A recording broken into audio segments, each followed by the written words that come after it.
How are you? I'm grand. As grand as one can be. Yeah, it's been a week. It's been an interesting week for both of us. I was saying before we started recording that yesterday I was like in some kind of weird writer depression. And so this morning I woke up and I said, I'm gonna wear my happy earrings. So I mean, wear what brings you joy. I love the themes of our podcast, so I always dress accordingly. So glasses brown, Mary Bennet, side braid. I mean you look very, very merry. I wish that we had thought Thank about you. this more in depth and like worn like Regency gowns with teacups. We need to get better at this. Come on. Weekly costumes. Oh Ooh, my God. that could be a fun Instagram content, us thrifting our outfits. Geez, so Pete's as if I don't have enough on my plate Right. already. I was like, I don't have time to go thrifting. Are you kidding me? Plus, I live in Texas. If we're trying to thrift Regency, all I'm going to find is cowboy. Yeah, yeah.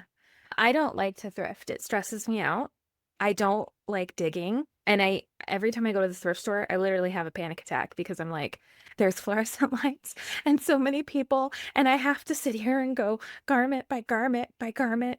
Mm-hmm. It's not for Mm-hmm. me. My kids asked me if we could go to the thrift store the other day, and I was like, no, I am in no I'm mental state for that. I'm very much like a rapid thrifter. Like I'm doing a quick drive by. I'm not gonna sit here and I'm not gonna linger. If it catches my eye, it catches my eye. Excellent. Like, Okay, but well, I'm speed running the thing because I don't want to spend a lot of time either. okay, well, homework assignment for us is next time we're together, we're gonna go thrifting so you can show me the ways. Great. I'm not any great thrifter though, I will tell you. I just don't think it's in my forte. But if I'm gonna do it, I'm like, we're going rapid fire because that's when you find the gold. I think if Yeah, you sit and yeah. linger, that's when you get overwhelmed and you walk out with nothing. True story, which is why I always walk out with nothing. Well then, Yeah. what are you reading? Goodness, I just finished In My Dreams I Hold a Knife like last week. I know I've talked about it. My little local book club, we were reading it. It's a really fun little thriller. Very Pretty Little Liars vibes is Okay, like yeah. what we had kind of talked about. So fun little thriller, murder kind of unsolved thing between friends. Warning, like there's a lot of trigger warnings in the book.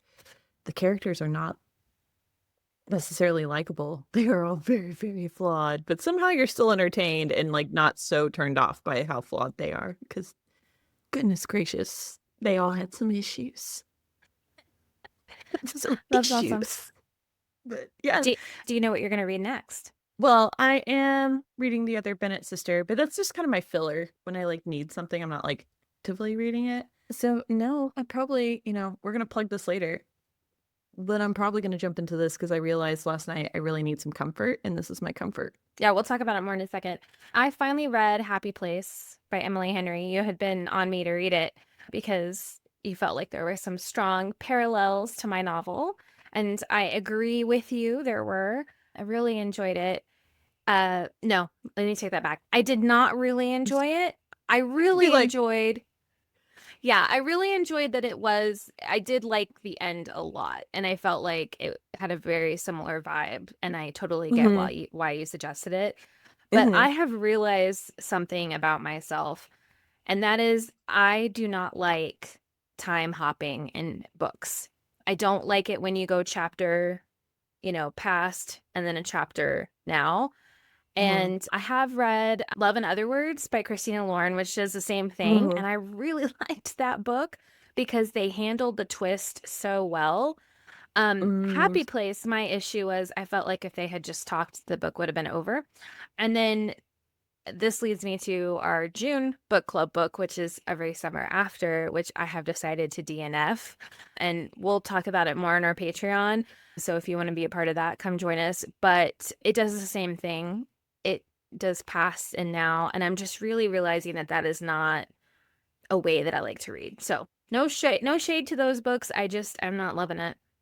Yeah, that will be very interesting feedback for our July book club pick because there is time hopping, but like maybe not in that regard, not in that same like uniform past, present, past, present. It's a little more complicated than that. Yeah, the In My Dreams I Hold a Knife also does that time hopping. And it's Really? interesting because like we do follow like one character pretty solidly through that. However, you do get some of those time hops are actually it's like the ensemble cast. You're in that other one of these other characters' point of views. Oh, and it worked interesting. really well to then have the big reveal. Like the time hopping actually helped so much with the big reveal because it kept going like, oh well, maybe it is this person. No, this. It kind of also felt like the game of Clue or the movie Clue. Like Right. in the end, in terms of how like they're always having these like big exposition moments where they're following the threads. So the time hopping made Yeah. sense in that regard. Well, and that's, I think, Love in Other Words by Christina Lauren. I think that it's kind of a similar thing. Like, you Yeah. know that something happened, but you don't know what happened. And they leave hints to it until Hmm. time converges and we finally Hmm. get to that moment in the story of the Hmm. past. And so then when it happens, and they handle it in such a wonderful way because instead of you just reading about it, Hmm. you read about the characters finally confronting each other about that event. Yeah. And it just, the way they handled it made so much sense. So I definitely think like there's an art to that. So yeah, anyways, That's interesting because I also think, right, with Emily Henry, it's the people we meet on vacation also does kind of the time hopping thing. it does. And that's I didn't also like that not book my like either. my maybe Yeah. that's just not her forte, you know? Like I think she's really good at like doing the here and now. I will say her last book, but is also time hoppy, but not in that way. Not in the same way where it's like the main characters are doing the time hopping. She's telling another story happening in those like past Yeah. moments. Yeah. It's So, really interesting. You know, we talk a lot about like characters and characters we love and when you're reading a book and you're just like I really could care less what happens to these people because they're horrible people. And Happy Place was a little bit like that for me. I was like, y'all are the worst. Like y'all are so dysfunctional. And every summer after, samesies. I'm yeah. and it, unfortunately, with every summer after is I know what happens, right? So Mm, I know mhm. where the story is leading, unfortunately, because I read ahead or something, and it just has made me really dislike the characters even more. And so I think authors who are able to do the time hopping with really good character development, that's what we're here for. Yeah, agreed. Well, I think if you guys haven't listened yet, please go back and listen to our Emily Henry episode because you hadn't read Happy Place yet, but we talk about the all her books are being adapted. And we talked about the Yeah, Happy Place adaptation, and the series is being produced by JLo's production company, and they have the rights for it. And I could see it being like a little dramatized a bit more and things like yeah, that. yeah, for And that sure. made sense to me, where I was like, don't touch like Funny Story or some of these others because I don't want it Right. to have like more of a dramatic twist to it. But I think Happy Place, due to the ensemble and the dramatics of the friend group, it made more sense. Yeah. Well, will you please plug our July book club book because you held it up and teased it. So Didn't super hold it up in excited for this Tuesday. book. So we are going to do the 7 Year Slip by Ashley Poston. And this is one of my favorite books. And it's really Yeah, funny wait. because I know other people who don't like this book. But I've also met other people who are like, yeah, I really like it. So I think it's like I'll be interested to see what you think of it. But for me, I think it just hit me. I found it at a time it really worked for me. And this is my favorite book boyfriend. Oh, very I exciting. like joke told my mom I met a man. She goes, really? And I go, yeah, he's in this book. And you talked about this book a lot in our summer reading episode, which we'll link in the show notes if you haven't listened.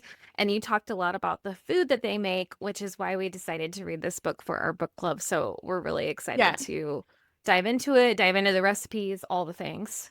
The 7 Year Slip, same place, different time. Sometimes the worst day of your life happens and you have to figure out how to live after it. For Clementine West, that means burying her head in her work as a book publicist, being practical and forgetting the silly things her beloved aunt taught her, like living wide and chasing the moon. Clementine would rather stay grounded and keep her heart safe. For the last 6 months, she's done just that. But when she moves into her late aunt's apartment and finds a strange man standing in the kitchen, a man with kind eyes, a southern drawl, and a taste for lemon pies, her well laid plans begin to fall apart because he's the type of man who, before it all, she would have fallen head over heels for, and she still might. Except he exists in the past, 7 years in the past to be exact. And she quite literally lives 7 years in his future. And her aunt always said the apartment had a pinch in time, a place where moments blended like watercolors. And she also said this love is never a matter of time, but a matter of timing. So Ooh. It's very like the lake house, kind of. Yes, I was about to say that's what it reminds me of is the lake Yeah, house. Yeah. I always said like if you like the lake house movie, then you'll like this one in terms of like how Okay. the time kind of works. Well, I'm Um, excited. Come join us. You can head to our Patreon, which is literally just patreon.com/bookish ambitions. And we will be posting some special things about the book throughout the month. And then probably in the beginning of August, we will have like our book club meeting, which is only for members. So go mhm. check it out. We hope to have you there. I have a slice of lemon pie because I will post that recipe I developed based on Yes, this book. please. Very So, excited. Okay, we uh, are talking today about something that we have been like obsessing over for it feels like weeks months. Yeah. It feels like a whole year, which we're going to really talk about did. that. But we're super excited to talk about the other Bennett sisters. So take it away. Excellent. Well, The Other Bennet Sister by Janice Hadlow was published in 2022. It is based on the novel Pride and Prejudice by Jane Austen and follows the character of Mary Bennet. This was Hadlow's first novel following her previous nonfiction book, and the novel was adapted into a television series by the same name. So that's why we're talking about it, because we got thoughts about the show. And so the plot really does of the novel begins with Pride and Prejudice, but unlike Yeah. like it's really focused on Mary and how she kind of is in the Bennet household. So it's after all her sisters become married, she's uncertain what she's going to do, and then her dad dies, and then we're kind of going on Mary's adventure of finding herself and how she is learning how to be in the world out of the shadow of her sisters and her mother. And Yeah. so she travels to London. Draws the attention of two suitors, and that really makes a really fun little love triangle dynamic. And she's really trying to find happiness on her own terms. So overall, the novel was really generally well reviewed. Critics said it was immersive and engaging, really brought the source material to life. And for anyone who felt overlooked, this was a book that brings you hope, which I would agree. Um, Yeah. Yeah, for sure. So just to be clear, I have not read the book. I haven't even looked at it. Now you have started it, correct? mhm. Okay. I'm doing like the audiobook, and I've just been putting it on when I have like time and listening to it. I enjoy it. I will say, like, when we start talking about the show here in a minute, I'm really glad the show did it the way they did, because it's like 95 chapters and there's That's a three lot. parts. Yeah, Yeah, I so didn't there's like realize it was that part long. one, there's part two, there's part three. I didn't. Yes, and I think I was telling you before we really started, because I started talking about it, but you can tell she's written nonfiction before because it just felt like there was like a lot of exposition happening and a lot of explaining. And yes, I'm only like 6 chapters in, but the 6 chapters have literally been about Mary's childhood and her feeling Yeah. lonely, and her like how she got to the point she was so lonely, and her parents' dynamic and her sister's dynamic. And it's just like, okay, the first episode of the show like summed that up in 1 minute, and that's all we needed. We didn't need all Yeah. several chapters of this. Yeah, you said it reminded you a little bit of Tolkien in that it was like Hmm. a lot of pages of description. And you know how much I hate books like that. I mean, I guess in like I'll give it to her. It's not like Jane Austen language or even Tolkien language, right? Like Okay. it's under like it's not so weighty that you're sitting there going, "Oh, what this is so much." Like it's Hmm. providing a lot of depth to Mary where maybe there's never been depth in her character before. Yeah. And I think it's also providing a lot of depth in the Bennet family because you just I like there's always been in all the other adaptations allusions to how dysfunctional their family was, and each person who Yeah. adapts that tends to choose to highlight that in different ways or not. But I still feel like they give redeeming qualities to some of the Bennets, and like this one, it really there's no redemption. Like the Bennet You're right. parents are like they really are. Yeah. Um, Yeah. I did really appreciate that about the story because I did feel like in all the adaptations I've ever watched, or yeah, and I don't think I've read Pride and Prejudice, the full book, but I always felt like the mom's behavior was excused and kind of brushed off, you know? And Mhm. so I really did enjoy that this story went a little deeper into her behavior and showed some more of her not so good character. And I don't know. It was I realized, like, as I was watching the show now, again, I haven't read the book, like, there needed to be a villain in the story, like, there needed to be an antagonist, right? And Right. but there were some moments where I was like uncomfortable, and I was like, when are they gonna Ooh. tell her to shut up? Like, you know? Right. Right. That was also very irritating to me watching it. Was like Well, the all the open enabling. abuse. Yeah, the Well, enabling and open abuse. yeah, yeah, yeah, for sure. So, anyways, I really loved, I'm so glad that the person who wrote this wrote it, because as a big fan of Pride and Prejudice, I have literally watched that movie so many times and been like, I wonder what happened to Mary, because Mhm. she's just kind of left out of the story. Yeah. Everybody goes off, and then you never get to find out what happens with Mary. So, really enjoyed watching it, which we'll get more into the adaptation, but Yeah. I'm so glad that this story exists.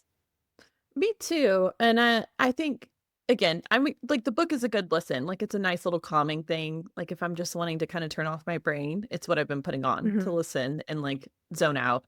And like I think I told you, have drama but in a cozy way.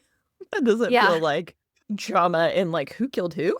Like, right. oh, we had a Yeah. crush. Yeah, right. Yeah. Okay, so can we please talk about the show, because I'm gonna Yeah, die. no, let's talk about the show. Okay, great. Okay, so the show was produced by Bad Wolf for BBC One, and it follows Ella. How do we say her last name? I would hate to butcher this. I don't know, but she's incredible. I know her from Call the Call the Midwife. Midwife. Yeah. Yes. And so to see her in this role was absolutely fantastic. Absolutely loved her. So, She did a great job. The series premiered on 15th of March, 2026. And then June 2026, a three-part Christmas special was announced. So thank goodness, because I did not like the way it kind of just wrapped up at the end. I was like, okay, I could use yeah. some more. It felt really rushed to me at the end. Yeah, for Um, sure. And can I also say that this actually had been released in the UK like way months before we ago. got it. And Yeah. so we've been like literally watching TikTok videos and Instagram videos of Hmm. people saying how much they love this show and not being able to watch it. I was like literally like on the verge of like finding like an illegal website to download it, because I was like, if I can't get my Mary Bennet show soon, I'm gonna be upset. So, but I waited. I waited. I did it correctly. But yeah, no, it Piracy. had, It's a problem. I know. They had been teasing us for so long because it had been available. And then I will say, I was a little upset when it was released in the US, because I was really hoping it would be picked up by like PBS or something. That way Right. we could watch it. And instead, the rights were owned by BritBox. And so Yeah. we had to pay monies, and then we had to pay more monies. Anyways. Yeah, So it was, that was the only yeah. frustrating thing. It like the episodes were really short. They're 30 minutes Yes. apiece. Yeah. And then to have it like you got the first 3 and then had to wait a week for each episode for 30 minutes. Like Was torture. honestly, I'm gonna mute. yeah, I was very frustrated. Yeah, Except I I will thought say about this week when upgrading. I did too, but I was like 150 It was bucks. $150, so you could watch it Yeah, all I at know. once. No. Listen. And now, if they had been an hour long, I may have considered it even harder. But Cool. Right, right. the 30-minute episodes, which it's interesting that this is such a problem for us, because when I was watching the show, it didn't feel like 30 minutes. Like I would sit fully No. Mhm. immersed, very excited. I was here for the whole story. And then it would be over, and I would be like, oh, only 30 minutes passed? Like, oh, I thought it was longer. But it did make me feel like we could have had more.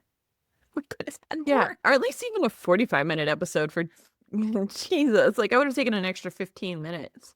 Because Yeah. sometimes it did feel like certain plot points were a little rushed.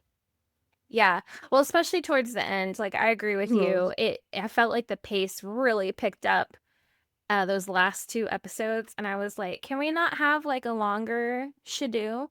I would have Yeah. appreciated, especially in the last episode, I just felt like it was very like she made her decision, and we got like 5 seconds to enjoy that decision. And yeah, I don't know. Yeah, I which is wanted why I'm glad we more. have a Christmas special I'm so excited for the Christmas special.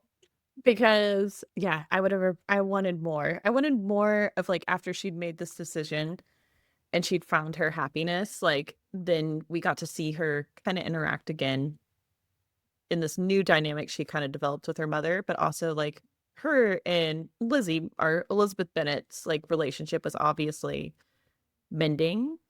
Yeah. Um, and she always in the like book, she talks a lot about how her and Lizzie were probably the closest, but then when Lizzie and Jane became best buds, she really felt left out and very like distant from them.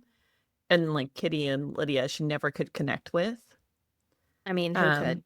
Um, right, but I think it's like in terms of I will say, as somebody who likes to watch things for weird details, not weird details, I just like with details. Her always being dressed in muted tones, like brown or black, or like, and her sisters are always in brighter colors and pastels, and you know, them being the gems and being praised for their beauty. Like they really honestly, like her mother, in a lot of ways in the show, I think did a great job of this, of like making her a shadow. Like her job was to blend into the background. Yeah.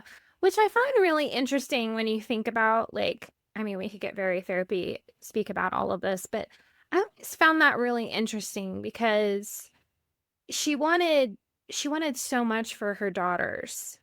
And it was like, but why not her? And it was almost like she couldn't fathom that Mary could be any different. She just couldn't deal with it. And I felt like Mary was very much an Elizabeth type character. Yeah, very much. And the dad, he did, I think, appreciate Mary and encourage her in the same way that he did Elizabeth.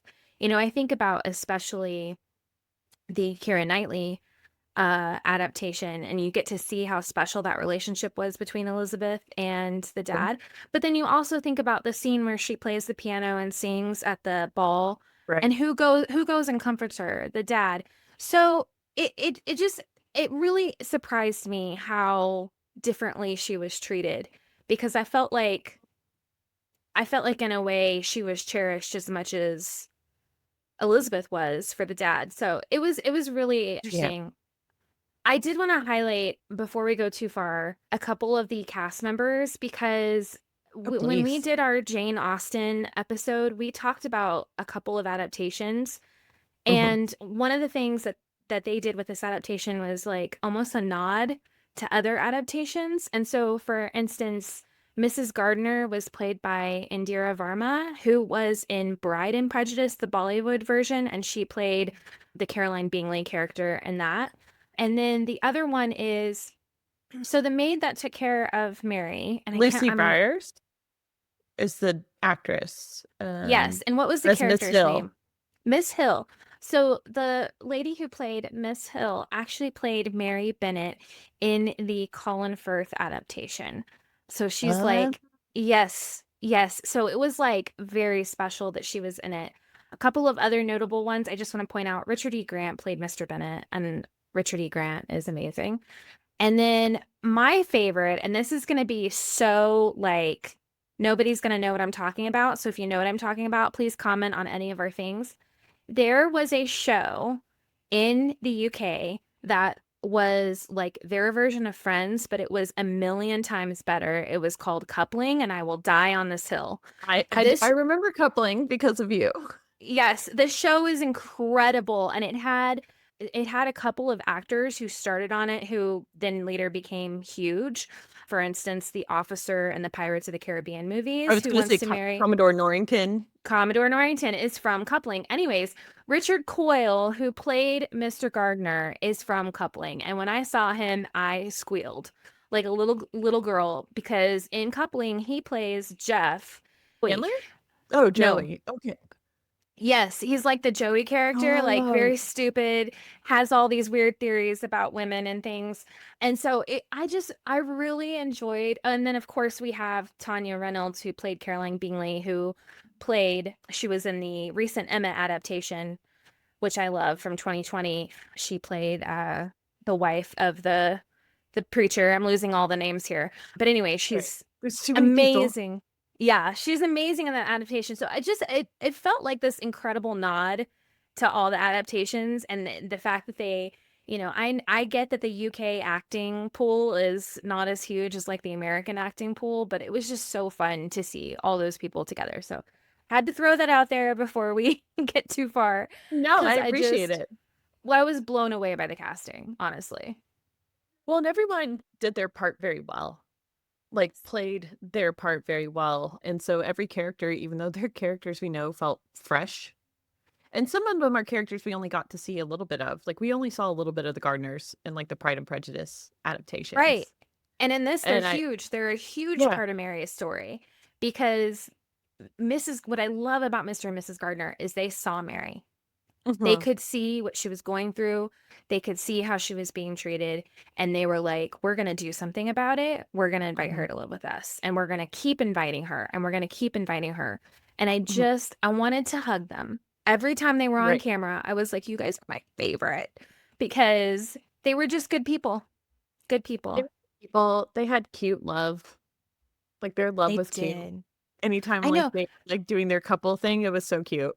I know. They were like so madly in love, which I loved. I also loved, this was like a little Easter egg that I didn't know. I did not realize that Mrs. Bennet, the mom, that her name was Jane.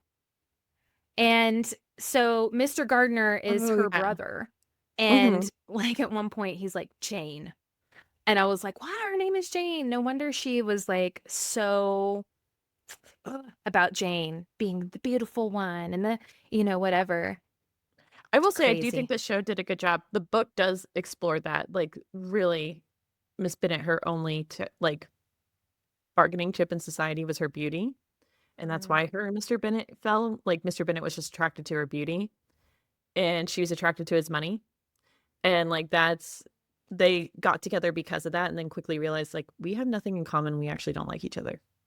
Yeah. And I think the show did a good job of kinda showing that dynamic, and I think that's why it was also really nice when we had the Gardeners, because their love was so good, and it was showing Mary kinda, like, what healthy love can look like and exploring their child's Yeah. interests and, like, kinda taking her in and being like, "We're gonna nurture you in a way you've never been nurtured before. Mhm. Like, you wanna wear a green and red dress? Go for it." I know, that was so great. Mrs. Gardner was like, "What color speaks to you? Like, it doesn't Right, matter." I right. just love yeah, I loved all of the interactions between Mrs. Gardner and Mary were just so wholesome and I lovely. loved her, like, hat analogy she gave Mary when Mary's, like, in love with Tom, like, kind of having feelings for Tom Hayward, and then he's not available, and she's like, "Oh, I really love that hat, but I found it was for someone else, so then I found another hat that really actually suited me." Yeah, I And I did was like, love that such too. a good analogy. And Yeah. also, she was just their relationship was really special. I liked it a lot. Yeah, for So sure. One of my favorite things that you put in the notes that I think is was really interesting is you said that you felt like Charlotte was portrayed way more conniving than we've seen yeah. in other shows. And Mhm. I like that whole episode, the Mr. Collins, Yeah. um, Mary like saying, "Hey, I'll marry him" to her mom, Right. and then Charlotte like manipulating the situation was such a fascinating take on that whole thing. Well, it always just made me wonder, right? Because like, I just never felt like we got that story. Because Yeah. especially in the 2005, like, Pride and Prejudice, right, where all of a sudden she pops up and it's the whole "Don't judge me" Yeah. thing, but it's always been like, how did Charlotte go from being, like, the friend to all of a sudden engaged to Yeah. Mr. Collins? Yeah. Like, and Because she manipulated the situation, apparently, which right. it also made me really sad for Charlotte that she felt that that was her only option. Because later in the series, we see Charlotte and Mr. Collins again, and they're miserable. They're Yeah. absolutely miserable. And that was actually like one of my favorite scenes in the whole show is when Mr. Collins and Mary are talking and they're talking and he says, I'm trying to get to the root of happiness. I'm trying to find out how to be happy. And he's like reading like Aristotle or something. I don't remember. Mhm. And she's like, well, tell me about this. Tell me what you found. And the fact that somebody sat down and said, tell me what you think, he was like, what? Okay, let me tell you.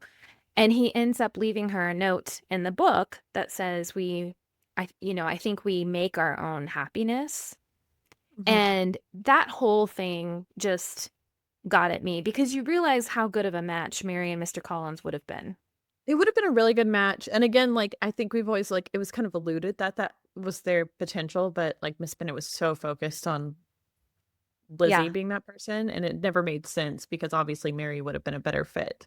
Yeah. So I think, in all fairness, like yes, her and Mr. Collins would have been a good match, like intellectually. I don't know. I feel like they would have just been like married friends, you know? Right. Whereas opposed to her two other suitors, like those were actually more like love match situations. Yeah. Which, okay, so we both said that we really loved Mary's journey, and I said that I felt like Mary gave socially awkward women permission to proceed because one of the things that I loved was she does wear these bright colors. She doesn't dress like anybody else. They bring Caroline Bingley back in to kind of act as the like social like commentary on Mary, yet she still ends up with these two really great suitors. And OMG, this series, I mean, so this show has been on for so long. Like we have literally been trucking along through these 30-minute episodes for so long that when I saw the episode where Tom Hayward rolls up his sleeves, I like literally had to go back and like rewrite some scenes in my own book. Um, because you know, it's rated G. The show is like rated G, I believe. Yeah, Um, it is Rooted Teeth. yeah, so I mean, we're not getting much, but I absolutely love the two love interests. We had Donald Finn as Thomas Hayward, which if you did not know who he is, you need to go look him up. He can be in all of my Regency era shows from here on out. Like I just want him cast in everything. And then who yeah, we had Laurie Davidson as William Ryder. Again, so great. I loved too. These were very much like they reminded me of Sense and Sensibility. Like we had our Yeah. Willoughby character, and then we have our like Colonel Brandon type character, and I loved it so much. Or even, I mean, I think truthfully, it's like you can find these two in every, like these two characters in every, because like Yeah. Emma, I would have said it was like Mr. Knightley and Frank Churchill. And, or even in Pride and Prejudice, it's like Mr. Darcy a little bit, the more reserved, Yes. kind of not as brooding. And then, oh my gosh, Yep. why am I like the other Yeah, that one? guy. Yeah, I know That who you're guy that talking we don't about. like, he's terrible.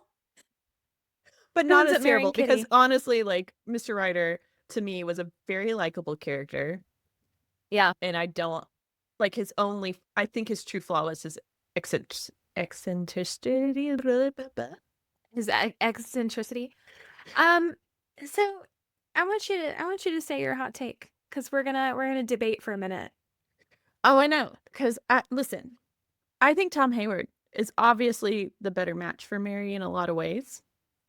But I think Mr. Ryder made a really compelling suitor, and I liked his proposal better.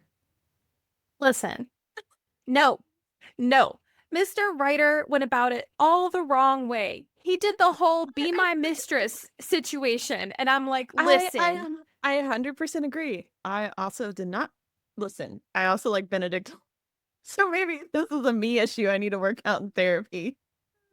But you know what I liked about Mr. Ryder in a lot of ways? Tom still demanded a few times of Mary to behave a certain way that he wanted her to behave, and Mr. Ryder never asked her to. He was always okay. Like he did want her to go on this like wild diddly adventure with him and be companions, but he never expected her to behave the way society demanded her to be behave, like to fit in a box. He wanted to be out of the box with her. yes, and I don't think that he saw her for her as Oh, Tom did. no. Like Correct. I agree with you, but I also think that he was like gonna be dragging Mary along on whatever life adventure he had decided. Right. And Well, he can't and sit she was still, gonna get and she tired of needs. it. Yes, Right. yeah, she needed sit still time. Side note, because I want to say it before I forget, how hilarious was Mr. Darcy in this show? The man has no lines, and every time he's on screen, he's trying to hide. It's hilarious, you Oh, guys. my So, favorite is when like the whole family is staying at Pemberley and like they're having dinner and she's like, Mr. Darcy has a headache. Like obviously Elizabeth just does everything and excuses her husband being like, nope. Like he literally started to walk in the room in one scene and walked straight back out. sound. That was the entire like that of it. There was one scene where he was in the drawing room with him reading his newspaper, and he just kept sinking down further and further and I kind of loved it so much. It was I hilarious. really loved it. I honestly thought it was great. So Yeah. yes, I did like that's why I said I'll be so excited about the Christmas because I hope we're doing Christmas at like Pemberley because I want Yeah, to see for Mr. sure. Darcy in this dynamic. And I wonder how him and Tom would interact together. Yeah, I think what was interesting about the way it wrapped up is, spoiler alert, we didn't get to see the wedding. We didn't get to see the actual, and I really wanted to know like how her family felt about it. I wanted Mhm. like the conversation where she's like, I'm marrying this guy. And I was sad we didn't get that. Or did she just not tell them and they just got married in London and that was it, Like I I think she really, would have invited Elizabeth. I think she would have right? invited Elizabeth because Elizabeth pulled a Darcy and made all these things happen so they would meet up Yes. again. She Yes. she did a very Mr. Darcy move and like I'm gonna pull strings behind the scene and write the letters and like this is my act of love for you because I don't want you Yeah. to be unhappy and I don't want you to settle. Yeah. I think And so I'm one gonna of my favorite lines was Mrs. Bennet going, "A Susan?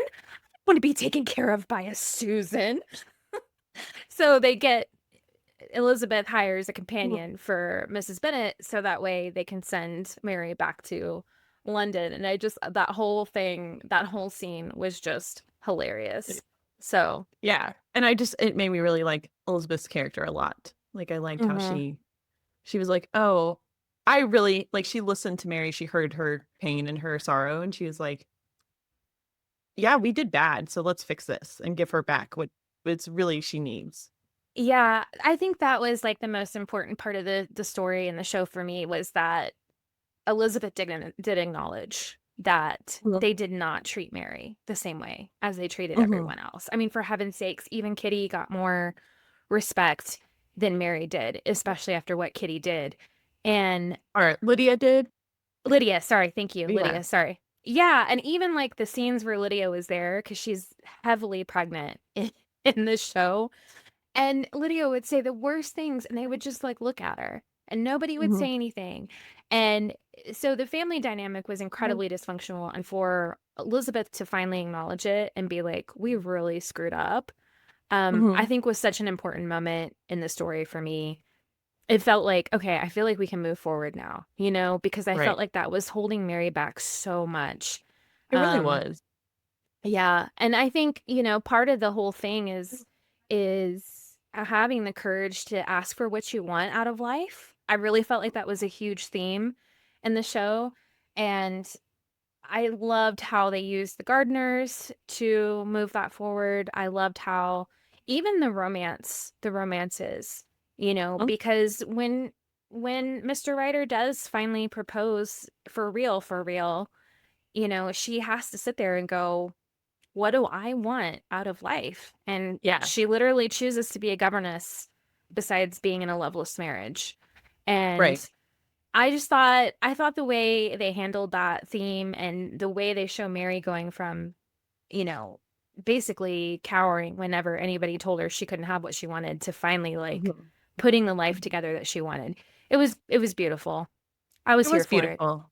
Yeah, no, it was great. It's a great show. I'm really glad now all the episodes are out and I've started rewatching it I because now I know, can I just gotta watch it do my straight rewatch. through. Yes. Which Because will only take man, 3 hours. yeah, the 30-minute week by week episodes. was like was killing me. It was torture. It was torture. Also, like, thank you, creators of the show and the story, for giving us two men in the lake. So, in Pride and That is Prejudice, a great scene. there's always a very famous Mr. Darcy and the lake scene. And that's when Elizabeth is like, ooh, maybe I should rethink my prejudices against this man in this wet Mhm. shirt. And I love that in this show, they were like, we're not going to give you one man in the lake. We're going to give you two. That whole episode was so chaotic in the best way is like the only way I can describe it. And I will never like to the end of time will have in my memory the two of them pulling the boat in and Mary sitting on the boat like But yeah, arms back. Like it was such a power move. I was like, yes, Mary, the get it. Gardeners were like, girl. Yeah, because she went never being admired to two men towing her in. Yes, it was And hilarious. she That she whole does have, yeah. like, such a subtle smug look on her face a little, like, it's Yeah. not, like, maybe smug, but she is definitely pleased, like, Who wouldn't be pleased? I'd be pleased. so I will say I my rewatch, I might change my mind. I will say my other thing about Tom Hayward that did make me upset was, like, it felt like a miscommunication trope between him and Mary a lot of the time, and I just wish they would have been, like, said the thing Yeah, instead of the yeah. "and." And especially, like, after Mr. Ryder okay, question, is Mr. Ryder related to Mr. Darcy? Yes, so he would have been Mr. Darcy's Okay, cousin because right. Catherine de Bourgh was his aunt. Yeah, yeah, So, and yes, yeah. okay. I kept And, sitting like, there, I was like, and why did he inherit I have but then so the many weird scene where questions. they're, like, there and they don't really, like, even acknowledge each other was very interesting, which but doesn't feel off brand for Mr. Darcy's character with the way he kinda No, talks about his family. no, but still, I think it was interesting. That whole plot line, like, you'll have to tell me if there's more in the book that explains it, Okay. because the fact that Mr. Ryder inherits is named as the inheritor of the de Bourgh fortune. I have so many questions. I have so many Agreed, agreed, questions. agreed, yeah, Yeah. I was a little confused by that. But I I think what frustrated me was immediately Tom being like, "Oh, well, yep, can't say what I've been wanting to say. I'm gonna let her have Mr. Ryder because she just made this comment about Elizabeth." Mhm. And, like, he's like, "Oh, well, Yeah. that's what she values." And then, like, Well, really, that's I why just she didn't punches him. That's why she yeah, punches him.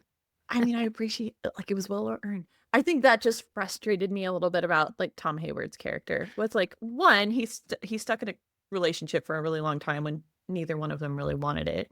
Well, that's all Regency era, And like, that's true. I guess manners. That's sometimes I was just frustrated by, like I know.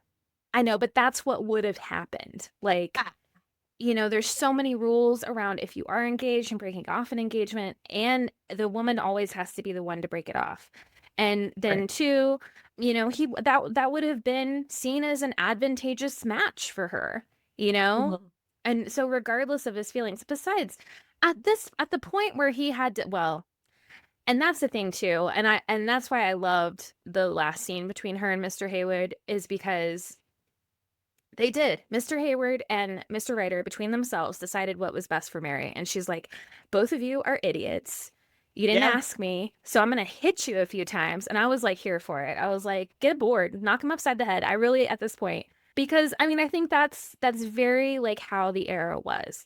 And Mr. Ryder, for all of his, I don't know, I want to live outside of convention and everything. The minute he was handed a fortune, he went to the guy that he knew liked her and was like, I'm the better fit for her, which is That's like fair. Yeah. very much against all of his beliefs. So it was very interesting how all that happened at the end. But yeah, I think we're going to go more into it in our after show. Anyway, go watch The Other Bennet Sister. It's available through Amazon or BritBox if you do like the add-on. Yeah, you have to do it through BritBox. Yeah, At least I I know. Well, so I'm curious now if the Christmas special is going to be like, are we going to get it at Christmas? Is it going to be, are we is gonna it have to spend $50 to watch 3 episodes, and it better be an hour and a half? It's like longer, please? I want length. I want, the one time I want okay, the one exposition. thing I I want really, really exposition. hope I don't want Mary to become a mom, I'll be honest. That's the other thing I'm curious about, because Mr. Hayward was like, and his proposal was like, I want to build a family with you. And I was like, hold on, hold on. So I'm It's the other curious. interesting is, like, it doesn't seem like Elizabeth or Jane have become moms, No, the but, only like, one that both that Kitty was and Lydia have become moms, or just Lydia has only become the mom? no, Kitty had a baby, remember? Oh, yeah. Kitty like Yeah, got so, married and like popped one out. Have you ever seen Death Comes to Pemberley? yes, Okay, yes. so I think they had what, one kid in that movie? They had 1, yeah, and then Yeah, at the end of the movie, like, there's a second, that's but, right. like Yeah, so I don't know. I don't know. Very curious. I mean, yeah, interesting. Interesting thought. Okay, anyway, well, so go check wrapping. out the after show. Yes, we're going to talk more about the relationships and some other things that I wanted to discuss in depth about Mary and how her looks were portrayed on this show. So definitely go check it out. Let us know what you thought. Hit us up on Instagram, Patreon. Don't forget about our book club. We are reading The 7-Year Slip this month. I'm very excited to read this book because Catherine has talked about it so much this year. Watch everybody hate it, and it's gonna be okay. I'm just gonna be alone. It's fine. I mean, I What you picked want from every me. summer after, and I've already DNF'd it, so we're doing real good. We'll see. We'll see. All right. Have a great week. Yeah. Summer, July. I know. Listen, the summer brain hit so hard. Hey, ambitious readers, before you go, be sure to follow us on Instagram at Bookish Ambitions Podcast. And if you haven't joined our Patreon, what are you waiting for? Jump on over. It's where we have our book club and our bonus after the podcast episodes. So be sure to check it out. Thank you so much for supporting our podcast. Be sure to share, like, and review, and we'll be back next week with another episode.